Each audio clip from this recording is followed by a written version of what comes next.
Hi everybody, welcome back to my channel. If you're new here, welcome. I'm Amber Rose, also known as the Religious Hippie. You can basically follow me on any social media platform, or you can go straight to my website at thereligioushippie.com.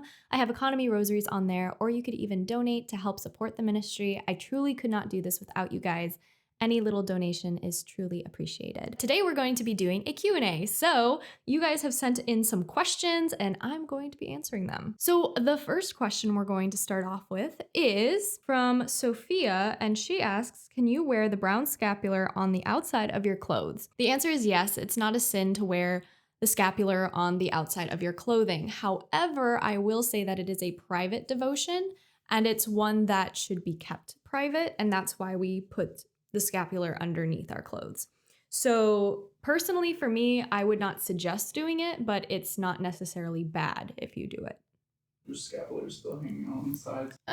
No, my private devotion, nobody can know. Could have been really bad. Our next question is, what is your favorite type of breakfast foods? I really like buttermilk pancakes with butter on top, but I'm not really a big breakfast food person. I like turkey bacon a lot too, but turkey bacon, pancakes, and maybe like waffles with powdered sugar, but it's not often that I usually get those things. I usually make eggs at home because we have chickens at home, and so the eggs are fresh, you know where they're coming from, you know what the diet is, and so I tend to eat those eggs, very high in protein. But when I go out and I eat eggs at like a restaurant or something, I'm disappointed by the flavor. I don't know if that's a good thing, because I think a lot of restaurants tend to use like pre-mixed eggs and stuff because you don't see like, yeah. So anyways, yeah, sometimes eggs if I make them myself. I like pancakes, I like waffles, and I like turkey bacon. Christopher asks, what is your favorite movie or religious movie? I really love the Song of Bernadette, the original, the black and white one. I love that one. It has a lot of nostalgia for me because I used to watch it a lot as a kid. And then, of course, the movie Therese was also a very good one. The storyline is a little bit hard to follow along, and the story itself is not historically accurate to Saint Therese of Lisieux's life story. So I wouldn't use it as like a fact, you know, to base your facts off Saint Therese of Lisieux's life. I would prefer if you guys went to her book, which is Story of a Soul, to do that, but I still think it's a good, entertaining movie, and I still enjoy it. Our next question is from Kristen, and she wants to know why I do not believe in MEDJUGORJE. So there's a few reasons. I've read over the actual story of MEDJUGORJE, the actual papers, the accounts, etc., and there have been a lot of things that have stuck out to me as it not being authentic and not an authentic apparition. And one of those things being one of the seers. She was supposed to be in this state of ecstasy while she was having this vision, so to speak. And so one of the guys, I don't remember their names or anything, came towards her and poked her in the eyes, basically, and she moved back. Now, everybody knows that if you are in a state of ecstasy viewing an apparition, nothing physical will affect you. You won't blink. You won't move away or anything. And when she was asked about this account later, she said that she saw the apparition of Our Lady, and when she moved back, it was because it looked as though Jesus, you know, he was an infant in Our Lady's arms, was slipping from her grasp and she was going to drop him. Would Our Lady drop baby Jesus? Would she come down from heaven and like he accidentally slipped? And also, what happens, I want to question you guys, if you see a little baby slipping from its mother's arms, do you pull away from it or do you try to catch the baby? Anyways, there have been a lot of things like that that just don't make sense to me personally, and I do not believe it's authentic. And you can do your own research on it, but that was just one thing that I found, but there have been many others. So please do your own research and actually read the accounts of these apparitions and the seers and what they've said, and you might find that it's actually not authentic. So anyways, moving on. Okay, our next question is from Arul, and he asks, what do you recommend doing when your prayer life feels like it's declining? I feel like we need to figure out what the root of that is. Are you going through a season of spiritual dryness? Is it because something happened in your life that's affecting you, some type of suffering that you're having a hard time reconciling with?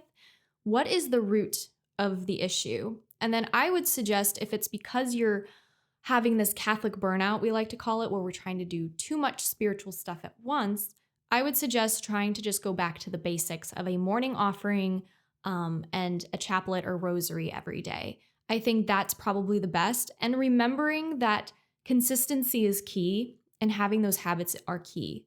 We aren't always going to feel like we want to pray, but we should still have that obedience to God and pray and keep that relationship going.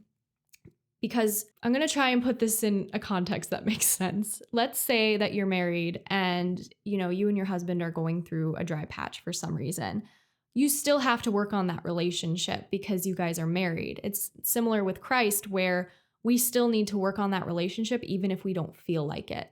And so we can't base things off our emotions or our feelings because it's not an accurate way of gauging our spiritual life. So I would highly suggest to just, go back to the basics and, sneak in adoration once a week if you can, if you have an adoration chapel near you, because adoration and just sitting in front of God and not even doing anything, just looking at him, letting him look at you, like that's awesome too. So just stay consistent. And if you feel like you're doing too much, go back to the basics.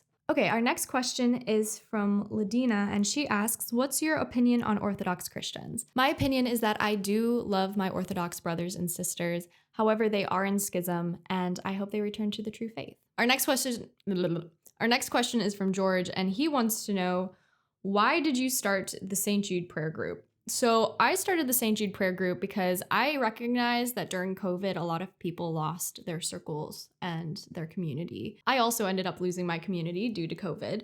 And I found a lot of solace in being able to go online and pray with people online. Even if it was just a YouTube recording or something of that nature, it still helped me a lot to feel like I had that community. And so the purpose of the St. Jude prayer group is to bring people back into the faith who have fallen away, or those who don't understand the Catholic Church teachings and they prefer to ridicule us or spread misconceptions and things of that nature. So the purpose of the group is to bring people together in community and to pray for those who have fallen away or for those who do not understand the faith. But you can sign up on my website at thereligioushippie.com. It's under the events tab. You'll see prayer group, and you can just click on that and you can scroll down and you can sign up. We have meetings every week, and the times and dates are on my website. So you can see, you have to scroll down a little bit and you'll see. And so just put those in your calendar because the dates alternate a lot, just so that we can make sure that everyone can get in the group at least once or twice a month. But anyways, yeah, that's the purpose of it. I really wanted to have this community, and it's been wonderful. Everybody has really seen the fruits of it, and we have a group chat and everyone's really supporting each other and praying for each other. It's just such a wonderful time. So how it usually goes is we pray the rosary. We have people usually volunteer to say the decades, and then we have a responder, because I really wanted this to be communal. And so I wanted you guys to participate a lot too. So yeah, it's just a really fun time. So consider signing up. And if you do sign up, you can get one of my St. Jude prayer mugs for 10% off. So yeah, consider that. Our next question is from Beth, and she asks, what is your favorite devotion? So my favorite devotion is Our Lady of Sorrows. It comes in this little booklet. I'll link it below for you guys if you guys would like to participate in this devotion.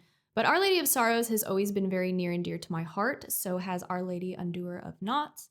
And it's one of those devotions that I've just really appreciated over the years. Coming back into the faith was very difficult for me.